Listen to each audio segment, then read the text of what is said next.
Hello दोस्तों, नमस्कार। कैसे हैं आप लोग? उम्मीद करते हैं अच्छे होंगे। दोस्तों, इस वीडियो में हम कवर करने जा रहे हैं जो अभी हमने पढ़ाई थी, संविधान सभा, संविधान निर्माण प्रक्रिया और संविधान सभा की प्रमुख समितियां, उनके क्वेश्चनों को। यानी कहने का तात्पर्य है, इस वीडियो में हम इन टॉपिकों से संबंधित विभिन्न आयोगों में आए हुए क्वेश्चनों को कवर करेंगे। यानी जो भी PYQ है उनको देखेंगे कि क्वेश्चन कैसे कैसे बनते हैं। अगर आपने ये वीडियो नहीं देखी है इन टॉपिकों की, तो आप जाके प्लेलिस्ट में देख सकते हैं और वहाँ से कोई भी क्वेश्चन आपका नहीं बचेगा। और इस वीडियो को अधिक से अधिक लोगों के साथ शेयर करो, जिससे कि हमें भी मोटिवेशन मिले। तो चलिए देर न करते हुए शुरू करते हैं। भारत के लिए संविधान की रचना हेतु संविधान सभा का विचार निम्नलिखित में से सर्वप्रथम किसने प्रस्तुत किया? तो हमने देखा था, जब हमने पढ़ा था, कि स्वराज पार्टी ने सबसे पहले, ये कांग्रेस का अधिवेशन हुआ था, उसमें बात की थी। ठीक है, तो 1934 में, ध्यान रखना। नेक्स्ट क्वेश्चन है, किसने कहा था संविधान सभा अकेले ही देश के लिए एक स्वदेशी संविधान का निर्माण कर सकती है तथा सही मायने में और पूरी तरह से लोगों की इच्छा का प्रतिनिधित्व कर सकती है? ये महात्मा गांधी जी ने बोला था। किसने बोला था? महात्मा गांधी जी ने बोला था। इन्होंने कहा था कि संविधान सभा क्या कर सकती है? सही मायने में पूरे देश का संविधान का निर्माण कर सकती है और ये अपने जो लोग हैं उनकी इच्छाओं का प्रतिनिधित्व कर सकती है। ठीक है, इन्होंने ही बोला था कि भारतीयों के द्वारा भारतीय संविधान का निर्माण होगा। ये सारी बातें महात्मा गांधी ने ही बोली थी। नेक्स्ट क्वेश्चन देखते हैं। स्वतंत्रता के पूर्व के दिनों में प्रारंभ में किसने संविधान निर्माती सभा का विचार प्रस्तुत किया? तो ये किसने किया था? ML रॉय ने किया था। ये हमने आपको बताया था। नेक्स्ट क्वेश्चन देखते हैं। एक निर्वाचित संविधान सभा द्वारा भारत के संविधान का निर्माण करने का प्रस्ताव किया गया। ध्यान रखना, निर्वाचित की बात कर रहा है। किसकी? निर्वाचित संविधान सभा की बात कर रहा है। तो ये कब आ रहा था? ये कृत प्रस्ताव में बोला गया था कि एक निर्वाचित संविधान सभा के द्वारा संविधान का निर्माण होगा। इसमें हमने आपको बताया था युद्ध के समय पर ये विचार आए थे, है ना। तो उस समय लेकिन हमारे भारत में माना नहीं गया था इन्हें, क्योंकि इसमें कोई ज़्यादा अच्छे विचार नहीं थे। ये युद्ध के बाद की बात कर रहे थे। ठीक है, इसीलिए इसी में पहली बार बोला गया था कि संविधान सभा निर्वाचित लोगों द्वारा। ठीक है, और सर्वप्रथम संविधान सभा की बात आए तो वो संविधान निर्माण की बात आए तो वो हो रही है अगस्त प्रस्ताव में। ठीक है, इस चीज़ को याद रखना। और संविधान सभा का निर्माण किसके तहत हुआ? तो कैबिनेट मिशन के तहत। ठीक है, तो ये तीनों क्वेश्चन क्या हैं? अलग अलग हैं। ये सारे क्वेश्चन आ जाएंगे अभी आगे। नेक्स्ट क्वेश्चन देखते हैं कि क्रिप्स मिशन के प्रस्तावों के संदर्भ में निम्नलिखित कथनों पर विचार कीजिए। यानी क्रिप्स मिशन आया था, इसने क्या क्या प्रस्ताव रखे थे भारतीयों के सामने? कहने का तात्पर्य ये है। तो ये पहला कह रहा है कि संविधान सभा में प्रांतीय विधानसभाओं और सरकार और साथ ही भारतीय रियासतों द्वारा नामित सदस्य होंगे। तो देखो, ये गलत हो जाएगा। क्या होगा? ये गलत होना है। क्यों? क्योंकि इसमें क्या कह रहा है, ये विधानसभाओं और रियासतों दोनों से नामित की बात, यानी मनोनीत की बात कर रहा है, क्योंकि मनोनीत नहीं थे। प्रांतीय विधानसभाओं द्वारा निर्वाचित थे, यानी इनडायरेक्टली, और भारतीय रियासतों द्वारा क्या थे? मनोनीत होने थे। तो ये क्या हो जाएगा? ये गलत हो जाएगा। ठीक है, दूसरा कह रहा है नए संविधान स्वीकार करने के लिए जो भी प्रांत तैयार नहीं होगा उसे यह अधिकार होगा कि वह अपनी भावी स्थिति के बारे में ब्रिटेन के साथ अलग संधि पर हस्ताक्षर करे। ये बात सही है। तो इसका क्वेश्चन कौन सा हो जाएगा आंसर? तो इसका बी हो जाएगा, यानी दूसरी वाली बात सही है। क्योंकि इसमें ये प्रावधान था कि कोई प्रांत या कोई रियासत अगर नहीं शामिल होना चाहती है इस संघ में या संविधान बनाने में, तो वो क्या है? ब्रिटेन से अलग संधि हस्ताक्षर कर सकती है। पढ़ाया था ये हमने आपको। नेक्स्ट क्वेश्चन है, कैबिनेट मिशन योजना के अंतर्गत संविधान निर्माती परिषद में प्रत्येक प्रांत को आवंटित सदस्य संख्या निर्धारित करने के लिए एक प्रतिनिधि कितनी जनसंख्या का अनुपात में था? कहने का तात्पर्य ये है कि जो संविधान सभा में जो व्यक्ति थे, यानी सदस्य थे, वो एक सदस्य कितनी जनसंख्या का प्रतिनिधित्व कर रहा था? तो ये हमने आपको कितना बताया था? ये 10 लाख बताया था, यानी 10 लाख जनसंख्या का प्रतिनिधित्व करता था एक व्यक्ति।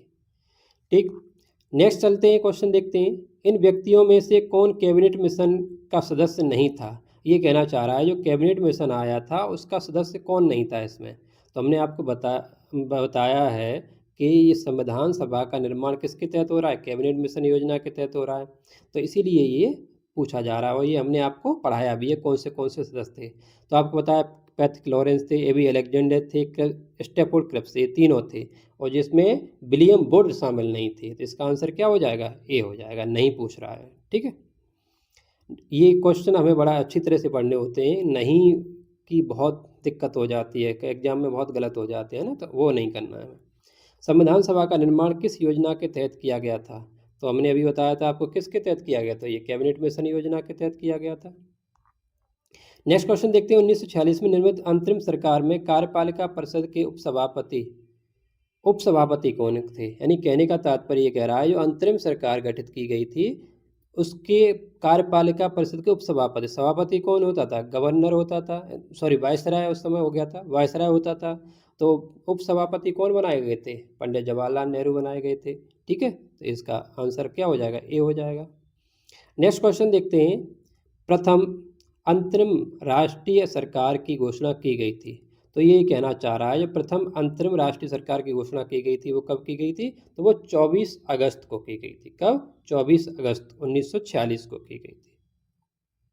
देखो फैक्चुअल क्वेश्चन है, ये सब बताए हैं हमने आपको, ये थोड़ा फैक्ट हैं वो याद करने ही पड़ेंगे, और क्वेश्चन लगा लोगे और पढ़ लोगे, वीडियो देख लोगे और नोट्स बना लोगे तो ये सब कुछ ठीक हो जाएगा। इसकी कोई बहुत ज़्यादा टेंशन लेने वाली बात नहीं है। नेक्स्ट क्वेश्चन देखते हैं। ये कह रहा है, कथन ए में कह रहा है कि बेबेल योजना के अनुसार कार्यकारी परिषद में हिंदू और मुस्लिम सदस्यों की संख्या समान होने की बात की गई थी। तो ये बात सही है, बेबेल योजना में बोला गया था कि हिंदुओं की और मुस्लिमों की संख्या क्या होगी? समान होगी, ठीक।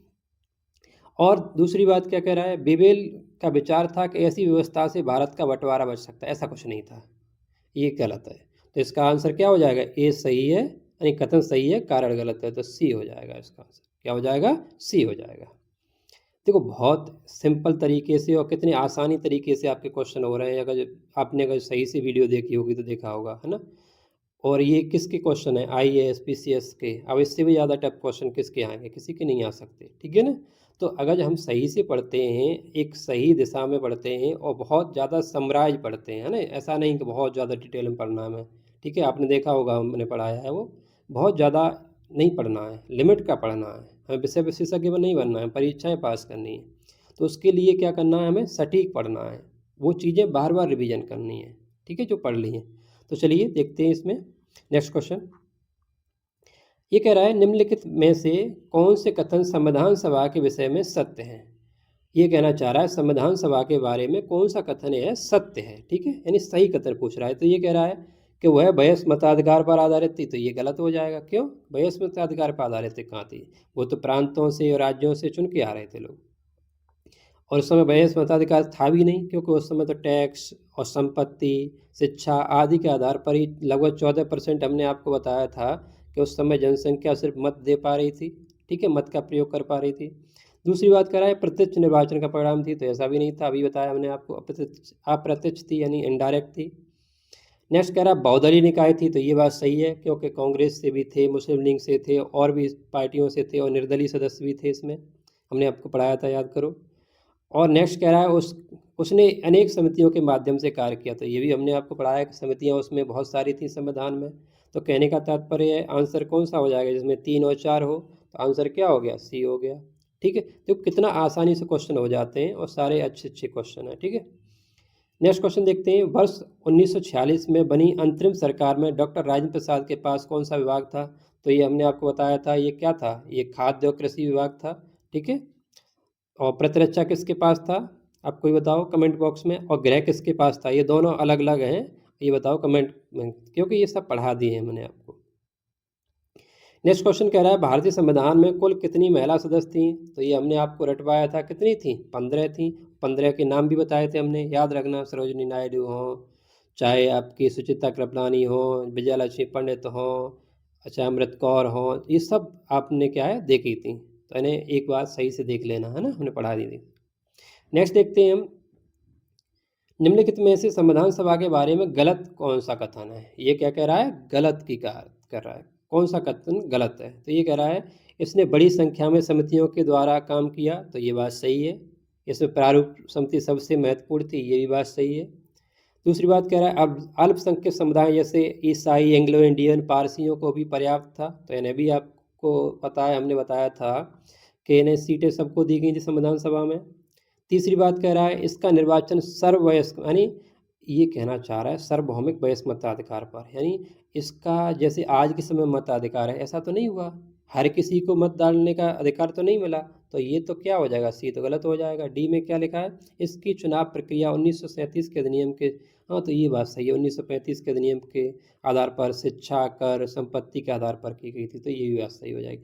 यानी आंसर क्या हो जाएगा इसका, सी हो जाएगा। यानी ये वयस्क मताधिकार पर आधारित नहीं थी, इसमें तो सिर्फ 14% हमने बताया था आपको वोट डालने पा रहे थे लोग। नेक्स्ट क्वेश्चन देखते हैं, भारत के संविधान का प्रारूप तैयार करने वाली संविधान सभा के सदस्यों को किसके द्वारा नामित किया गया, कहने का तात्पर्य है तो ये किसके द्वारा, तो विभिन्न प्रांतों की विधानसभाओं द्वारा, हमने जैसे अभी देखा था, ठीक है, प्रांतों के द्वारा। प्रांतों की विधानसभाओं ने क्या है, निर्वाचित करके भेजा उन्हें संविधान सभा में, जैसे आज के समय में राज्यसभा में जाते हैं। नेक्स्ट क्वेश्चन है, डॉक्टर राजेंद्र प्रसाद के कार्यभार संभालने से पहले संविधान सभा के अस्थायी सभापति कौन थे, या सभापति या कह सकते हो अध्यक्ष कौन थे, तो डॉक्टर सच्चिदानंद सिन्हा थे। देखो इसमें 2-3 तरह के क्वेश्चन बनते हैं। पहला ये कह रहा है कि अस्थायी अध्यक्ष कौन थे पहले, ऐसा भी कह सकता है पहले संविधान सभा के अध्यक्ष कौन थे, और कह सकता है संविधान सभा के स्थायी अध्यक्ष कौन थे, और ये कह सकता है जनरल तौर पर कुछ ना लिखे, ये कह दे संविधान सभा का अध्यक्ष कौन था। तो फिर क्या हो जाएगा, स्थायी कह दे चाहे संविधान सभा का अध्यक्ष पूछ ले तो डॉक्टर राजेंद्र प्रसाद रहेंगे, और अस्थायी पूछ ले और प्रथम पूछ ले तब क्या रहेंगे, डॉक्टर सच्चिदानंद सिन्हा रहेंगे। ठीक है, इस चीज़ का याद रखना है हमें। नेक्स्ट क्वेश्चन देखते हैं, संविधान सभा की प्रथम बैठक की अध्यक्षता किसने की थी। हमने सारे क्वेश्चन बना दिए, आप टेंशन न लो। ठीक है, तो क्या है, तो सी हो जाएगा, डॉक्टर सच्चिदानंद सिन्हा ने। नेक्स्ट क्वेश्चन है इसी में, भारत की संविधान निर्माती सभा के अध्यक्ष कौन थे, तो इसका आंसर क्या होगा, अभी हमने बताया डॉक्टर राजेंद्र प्रसाद, अब सच्चिदानंद सिन्हा नहीं रहेगा। ठीक है, नेक्स्ट क्वेश्चन है, संविधान सभा के चुने हुए स्थायी अध्यक्ष कौन थे, तो वो भी कौन हो जाएंगे, डॉक्टर राजेंद्र प्रसाद हो जाएंगे। ठीक है, नेक्स्ट क्वेश्चन कह रहा है, संविधान सभा की पहली बैठक 9 दिसंबर 1946 को नई दिल्ली में हुई थी। ये बात सही है कि हमने आपको बताया था संविधान सभा की शुरुआत में जो 3 बैठकों की डेट बताई थी, हमने क्या बताया था, 9 को हुई, उसके 2 दिन बाद फिर 11 को हुई, और फिर 2 दिन बाद 13 को हुई। यानी 9 दिसंबर 1946, 11 दिसंबर 1946 और 13 दिसंबर 1946, इसमें तीनों डेटों में मैंने अलग अलग चीज़ें आपको बताई थी। 9 का क्या था, पहली बैठक हुई, सच्चिदानंद सिन्हा इसके अध्यक्ष बने। 11 में क्या हुआ, डॉक्टर राजेंद्र प्रसाद जी को अध्यक्ष बनाया गया, यानी स्थायी अध्यक्ष बनाया गया। 13 में क्या हुआ, 13 में पंडित जवाहरलाल नेहरू द्वारा उद्देश्य प्रस्ताव यानी ऑब्जेक्ट प्रपोजल रखा गया था, जिससे क्या है जनवरी में जाके पारित किया जा रहा है, तभी संविधान निर्माण प्रक्रिया शुरू हो गई थी। तो ये जो तीनों डेटें हैं याद रखना। तो इसका ये क्या कहना चाह रहा है, संविधान सभा की पहली बैठक 9 दिसंबर 1946 को नई दिल्ली में हुई, तो ये बात क्या है, ये बात सही है। और दूसरी बात क्या कह रहा है, जवाहरलाल नेहरू को संविधान सभा में आमंत्रित नहीं किया गया, तो ये तो गलत है, जवाहरलाल नेहरू थे। तो इसका आंसर क्या हो जाएगा, 1 सही है और 2 गलत है, यानी कथन सही है और कथन 2 गलत है। नेक्स्ट क्वेश्चन देखते हैं, संविधान सभा के संदर्भ में क्या सही है। संविधान सभा की पहली बैठक 9 दिसंबर 1946 को हुई, ये बात सही है। दूसरी बात कह रहा है, इसके प्रथम स्थायी अध्यक्ष सच्चिदानंद सिन्हा स्थायी नहीं थे, प्रथम थे और अस्थायी थे। ठीक है, तीसरी बात कह रहा है, मुस्लिम लीग ने संविधान सभा की प्रथम बैठक का बहिष्कार किया था, तो ये भी बात सही है, मुस्लिम लीग शुरुआत में शामिल नहीं होती, फिर बाद में हुई थी शामिल। ठीक है, इसका कहने का तात्पर्य क्या है, 1 और 3 कहाँ पर है, वही आंसर हो जाएगा, 1 और 3 बी में है, बी आंसर हो गया। नेक्स्ट क्वेश्चन कह रहा है, संविधान सभा के प्रथम मनोनीत उपसभापति कौन थे, ये प्रथम की बात कह रहा है उपसभापति। ठीक है, तो वो कौन थे, फ्रैंक एंथोनी, फ्रैंक एंथोनी थे। उसके बाद में बीटी कृष्णाचारी वगैरह, सॉरी एस.सी. मुखर्जी आ गए थे उसमें। ठीक है, इस चीज़ का याद रखना। नेक्स्ट क्वेश्चन है 24वां कि भारतीय संविधान सभा की पहली बैठक कब हुई थी, तो अभी आपने देखा 9 दिसंबर 1946 को हुई थी। नेक्स्ट क्वेश्चन है, नेहरू ने संविधान सभा में उद्देश्य प्रस्ताव यानी ऑब्जेक्ट प्रपोजल कब रखा था, तो ये अभी हमने अभी बताया था आपको, 13 दिसंबर 1946 को। नेक्स्ट क्वेश्चन है, भारत को एक संविधान देने का प्रस्ताव संविधान सभा द्वारा पारित किया गया, ये कब किया गया? जैसे हमने अभी बताया आपको, ऑब्जेक्ट प्रपोजल जो था उसको 22 जनवरी 1947 को क्या किया गया? पारित किया गया। जबकि वो रखा कब गया? हमने अभी बताया था आपको 13 दिसंबर 1946 को। 13 दिसंबर 1946 को, 1946, ठीक है। ये तो रखा गया और पारित कब हुआ? तो 22 जनवरी 1947 को। इसी दिन से संविधान का कह सकते निर्माण शुरू हो गया था। नेक्स्ट क्वेश्चन देखते हैं, संविधान सभा में उद्देश्य प्रस्ताव निम्न में से किस एक के द्वारा प्रस्तुत किया गया? तो ये अभी अभी देखा है हमने, किसके द्वारा? तो ये पंडित जवाहरलाल नेहरू जी के द्वारा रखा गया। नेक्स्ट क्वेश्चन कह रहा है इसमें, भारतीय संविधान के निर्माण से संबंधित निम्नलिखित कथनों में से कौन सही है? पहला ऑप्शन है इसमें, पंडित नेहरू के उद्देश्य प्रस्ताव का जो संविधान सभा द्वारा स्वीकार किया गया था संविधान निर्माण में असर था। तो ये बात सही है, क्योंकि आज के समय में जो प्रस्तावना दिखाई देती है वो वही उद्देश्य प्रस्ताव था। दूसरी बात कह रहा है, उद्देश्य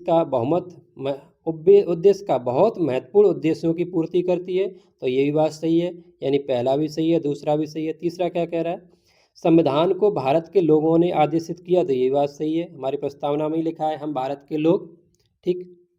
और चौथा कह रहा है, राज्य के मुखिया को लोग प्रत्यक्ष नहीं है, हमारे यहाँ राष्ट्रपति का चुनाव कैसे होता है? अप्रत्यक्ष होता है, यानी इनडायरेक्ट होता है, ठीक है।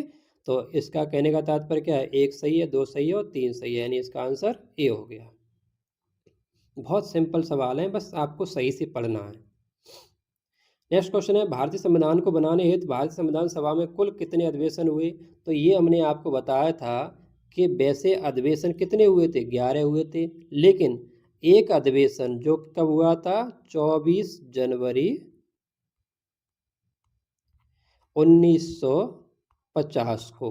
तो उसे भी अगर जो शामिल कर लिया जाए, टोटल में लगा लिया जाए, तो फिर वो क्या हो जाएगा? 12 हो जाएंगे। वैसे क्या है? 11 ही हुए थे, तो 24 वाले को और मिला के 12 हो जाएंगे। तो इसका आंसर क्या होना चाहिए? इसका 12 आंसर, 11 नहीं है तो 12 आंसर होना चाहिए। नेक्स्ट क्वेश्चन है, भारत की संविधान सभा की अंतिम बैठक की सही तिथि क्या है? यानी अभी अभी हमने बताया आपको क्या थी? 24 जनवरी 1950 को अंतिम बैठक हुई थी। इसी दिन डॉक्टर राजेंद्र प्रसाद जी को राष्ट्रपति बनाया गया था, ठीक है, इस चीज़ को याद रखना।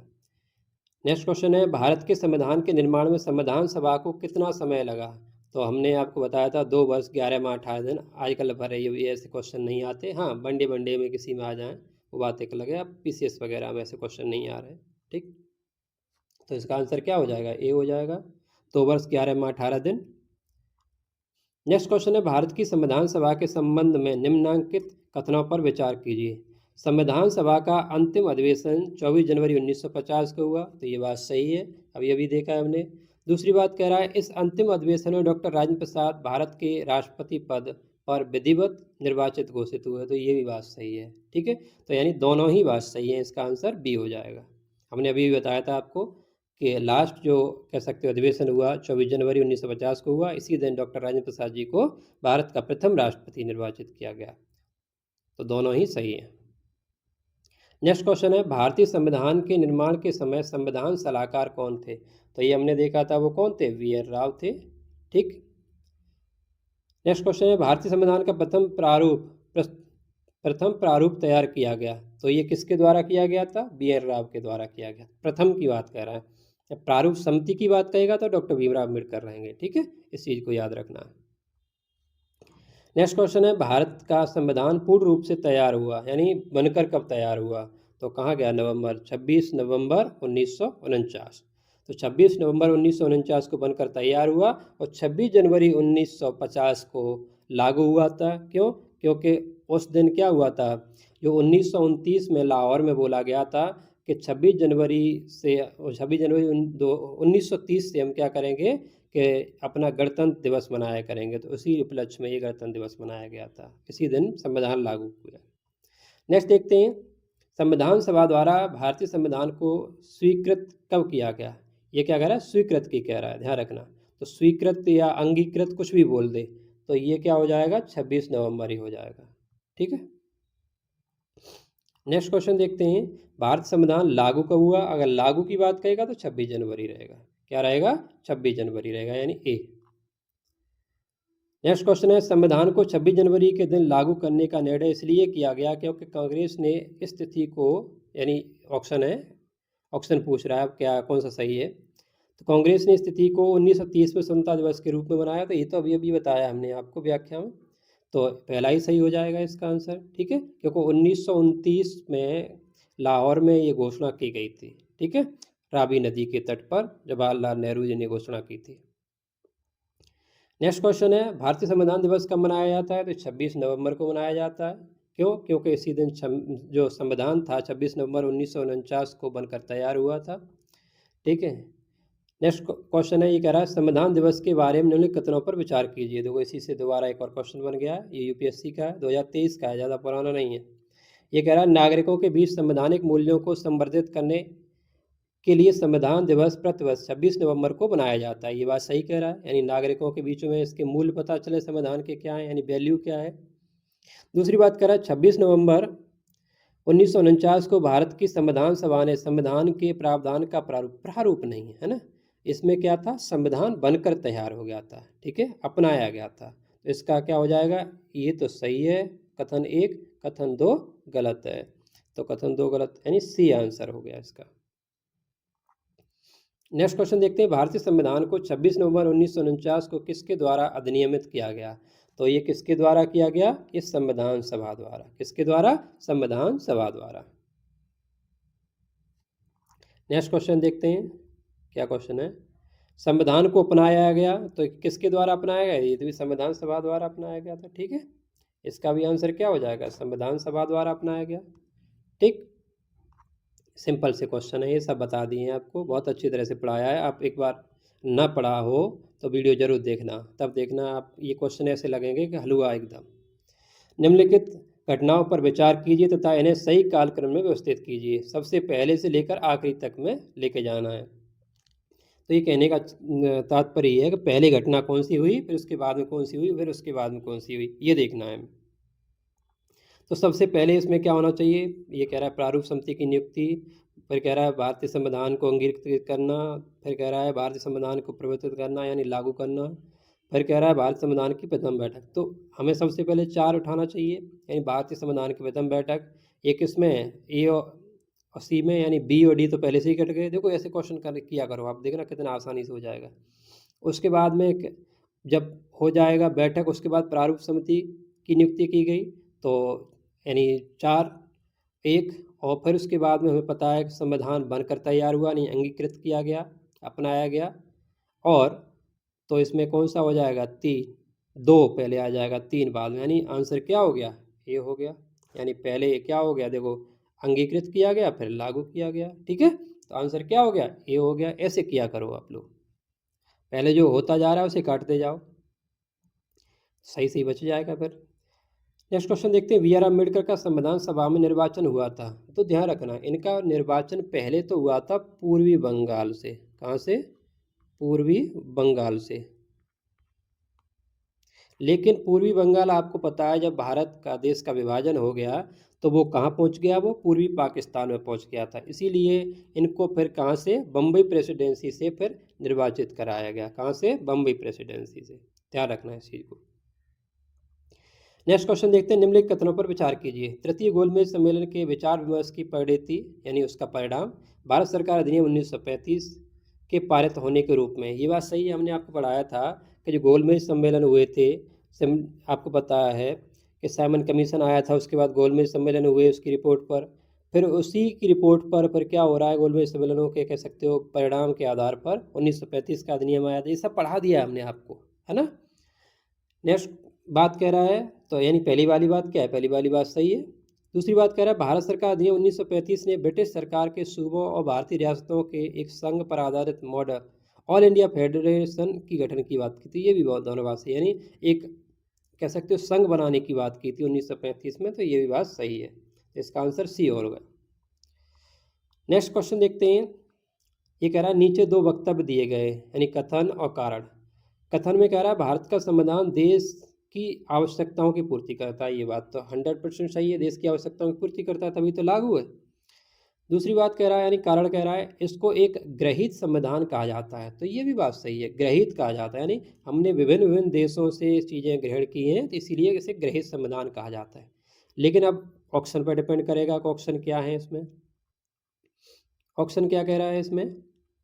ये कह रहा है कि ए आर दोनों सही है, ए आर का सही स्पष्टीकरण है, ये तो गलत हो जाएगा। स्पष्ट इसलिए थोड़ी है आवश्यकताओं की पूर्ति करता है कि वो गृहीत संविधान है, ठीक है। तो ऐसा तो नहीं हो सकता। देखो इसमें क्या किया करो आप लोग, ऐसे क्वेश्चन किया करो जैसे कथन है कारण। तो आप पहले कारण पढ़ो कि इस भारतीय संविधान को एक गृहीत संविधान कहा जाता है, ठीक है। फिर लगाओ इसमें इसलिए भारत का संविधान देश की आवश्यकताओं की पूर्ति करता है। तो ऐसा थोड़ी होगा कि गृहीत संविधान है इसीलिए आवश्यकताओं की पूर्ति करता है। तो इसका आंसर क्या हो जाएगा? तो व्याख्या नहीं कर रहा है, यानी कहने का तात्पर्य है आर ए की ए का सही स्पष्टीकरण नहीं है, यानी ए आर की सही व्याख्या नहीं कर रहा है, कहने का तात्पर्य है। तो इसका आंसर क्या होना चाहिए? इसका आंसर बी हो जाएगा, ठीक है। स्पष्टीकरण नहीं कर रहा है। बहुत सिंपल होते हैं ये क्वेश्चन तो। नेक्स्ट क्वेश्चन है, देखते हैं संविधान सभा में वयस्क मताधिकार को 15 वर्ष के लिए स्थगित करने की बात की थी। देखो जब संविधान सभा में बातें चल रही थी, चर्चा चल रही थी, तब अपने विचार लोग रख रहे थे। तो ये मौलाना आज़ाद ने कहा था कि 15 वर्ष तक वयस्क मताधिकार को भी क्या करो, स्थगित कर दो। अभी नॉर्मल जैसे चल रहा है वैसे चलने दो। लेकिन राजेंद्र प्रसाद, पंडित जवाहरलाल नेहरू, अम्बेडकर, सरदार पटेल, इन्होंने इस चीज़ का विरोध किया। इन्होंने कहा नहीं, शुरुआत से ही हम वयस्क मताधिकार देंगे, ठीक है। इस चीज़ का याद रखना। तो नेक्स्ट क्वेश्चन देखते हैं, निम्नलिखित में से किसने कहा था एक संविधान एक मशीन की तरह बेजान चीज़ है जिसमें लोग जीवन फूंकते हैं, जो इसका नियंत्रण करते हैं। भारत में बस कुछ ईमानदार लोगों की आवश्यकता है जिसके लिए राष्ट्रीय हित सर्वोपरि हो। ये वाली जो कोटेशन दी थी, तो ये तभी बोला था जब संविधान निर्माण हुआ था उसके समय डॉक्टर राजेंद्र प्रसाद जी ने, ठीक है। किसने बोला था? डॉक्टर राजेंद्र प्रसाद जी ने। तो ऐसे कोटेशन कभी कभी आ जाते हैं, इसलिए यहाँ हमने ले लिए। नेक्स्ट क्वेश्चन है, अपनी राष्ट्रवादी प्रतिक्रिया में भारतीय संविधान के निर्माताओं ने अल्पसंख्यक हितों तथा भावनाओं के महत्व को कम करके आंका है। तो ये आइवर जेनिंग ने बोला था। ऐसा किसने बोला था? तो ये आइवर जेनिंग ने बोला था, ठीक है। इस चीज़ को याद रखना, आइवर जेनिंग। ये बकवास कर रहे थे ये लोग, है ना, हमारे संविधान पर फालतू की बात है। कौन कह रहा है अल्पसंख्यकों का हित नहीं रखा गया है ना? हमारे फंडामेंटल राइटों में भी है ना, सब जगह है। नेक्स्ट क्वेश्चन देखते हैं, किसने कहा था संविधान सभा कांग्रेस थी और कांग्रेस भारत थी? तो ये तो आपको पता है, ऑस्टिन आलोचना कर रहे थे संविधान सभा की, तब बोल रहे थे, ये कह रहे थे संविधान सभा कुछ नहीं है, सिर्फ कांग्रेस है और कांग्रेस ही भारत है, ठीक है। तो ये उस समय बोल रहे थे ऑस्टिन। नेक्स्ट क्वेश्चन है, निम्नलिखित में से संविधान सभा की संघीय संविधान समिति का अध्यक्ष कौन था? तो ये हमने आपको बताया था। तो संघीय संविधान समिति का अध्यक्ष कौन था? तो जवाहरलाल नेहरू थे। कौन थे? जवाहरलाल नेहरू थे। नेक्स्ट क्वेश्चन है, संविधान सभा की प्रांतीय संविधान समिति का अध्यक्ष कौन था? तो ये हमें पता है, वो कौन थे? सरदार पटेल जी थे। कौन थे? सरदार पटेल जी थे, ये याद रखना है हमें, ठीक है। सरदार पटेल जी इसके अध्यक्ष थे। नेक्स्ट क्वेश्चन कह रहा है, भारतीय संविधान की प्रारूप समिति के अध्यक्ष कौन थे? तो ये तो आपको पता है कौन थे, डॉक्टर भीमराव अम्बेडकर जी थे। और हमें पता है कि यह जो समिति थी 7 सदस्यीय समिति थी। कितने सदस्यीय समिति थी? 7 सदस्यीय समिति थी। तो एक तो इसमें अम्बेडकर जी हो गए, इनके अलावा कितने और रहे? 6 सदस्य और थे। 6 के क्या क्या नाम थे? हमने जैसे आपको बताया था, एन गोपाला स्वामी अयंगर और Alladi Krishna Ayyar, K M Munshi, Mohammad Saadulla, B L Mitra, D P Khaitan. लेकिन बी एल मित्र और के स्थान पर आ गए थे एन माधवराव, और डी पी खेतान की जगह पर आए थे टी टी कृष्णाचार्य, ठीक है। तो ये सब चीज़ें हमने आपको पढ़ा दी हैं। तो नेक्स्ट क्वेश्चन देखते हैं, संविधान सभा द्वारा स्थापित मौलिक अधिकार और अल्पसंख्यकों हित सलाहकार समिति के अध्यक्ष कौन थे? तो ये कौन थे? तो पटेल साहब थे, सरदार पटेल जी थे। पढ़ाए थे ना, याद करो। नेक्स्ट क्वेश्चन है, डॉक्टर भीमराव अम्बेडकर की अध्यक्षता में संविधान की प्रारूप समिति में कितने सदस्य थे? यानी अन्य कितने सदस्य थे? ये कह रहा है अन्य कितने सदस्य थे। तो 7 तो टोटल ही थे, हमने भी बताया। इसमें से 1 माइनस कर दो, कितने बचे? तो 6 ही बचे। तो 6 आंसर हो जाएगा, ठीक है। नेक्स्ट क्वेश्चन देखो, निम्नलिखित में से कौन संविधान प्रारूप समिति के सदस्य थे? प्रारूप समिति के सदस्य थे कह रहा है ना। तो प्रारूप समिति के सदस्य कौन थे? अभी अभी हमने नाम पढ़े थे, एन गोपालास्वामी अयंगर और अल्लादी कृष्णा अय्यर, ये दोनों थे। पटेल भी नहीं थे और ना ही नेहरू जी थे, यानी नेहरू नहीं थे, पटेल भी नहीं थे। तो इसके आंसर क्या हो जाएगा? 1 और 3 कहाँ पर है? C answer. नेक्स्ट क्वेश्चन देखते हैं, संविधान पांडुलेखन समिति यानी कह सकते हो ये कहना चाह रहा है। पांडुलेखन का मतलब प्रारूप समिति जो थी उसकी बात कर रहा है नहीं, जो डॉक्टर भीमराव अम्बेडकर की अध्यक्षता में बनाई गई थी। ठीक है, तो इसमें ये कह रहा है कौन नहीं थे, क्या कह रहा है, नहीं थे। ठीक है, तो आपको पता है के एम मुंशी अभी हमने बताए थे, मोहम्मद सादुल्लाह बताए थे, ए के अय्यर बताए थे, लेकिन पंडित जवाहरलाल नेहरू इसमें नहीं थे। तो आंसर क्या हो जाएगा, डी हो जाएगा। नेक्स्ट क्वेश्चन है, संविधान सभा ने डॉक्टर भीमराव अम्बेडकर की अध्यक्षता में प्रारूप समिति का गठन कब किया था? तो ये कब किया था, कोई बता सकते हैं? ये हमने बताई थी आपको डेट भी, 29 अगस्त 1947 को। नेक्स्ट क्वेश्चन है, संविधान निर्माती परिषद की झंडा समिति के अध्यक्ष कौन थे? तो ये डॉक्टर राजेंद्र प्रसाद थे। कौन थे? डॉक्टर राजेंद्र प्रसाद। ध्यान रखना, संविधान निर्माती परिषद की झंडा समिति की बात कही जा रही है। एक और झंडा समिति थी इससे पहले की, तो उसके जे.बी. कृपलानी थे, लेकिन अभी संविधान सभा की बात की जाए तो यहाँ पर कौन था? डॉक्टर राजेंद्र प्रसाद जी थे। तो दोस्तों आज के लिए इतने ही क्वेश्चन हैं। नेक्स्ट हम क्वेश्चन अब कवर करेंगे नेक्स्ट वीडियो में, और नेक्स्ट टॉपिक भी कवर करेंगे। तो धन्यवाद।